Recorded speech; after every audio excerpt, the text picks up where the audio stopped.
In this week's Parsha, Bahalotecha, the issue of prophecy comes up a few different times.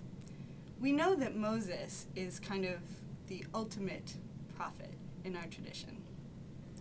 What is it about Moses that gives him this direct connection with God, that gives him this elevated status?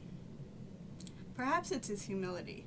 We hear a couple of times in this Parsha that Moshe is the most humble of people.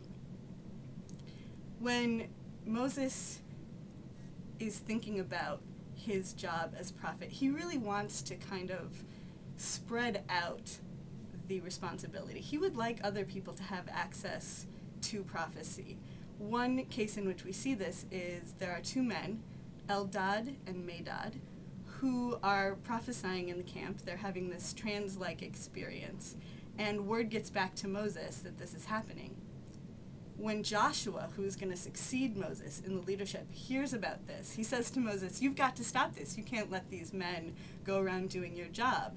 And Moses responds, "Well, are you worried about me? I'm not worried. Let them do it. I wish that God's Spirit would be upon everyone."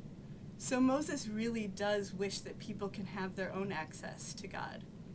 But he also has a special role, and that is that he, unlike other people, gets to speak with God directly in a more face-to-face encounter, as we hear at the end of the Torah.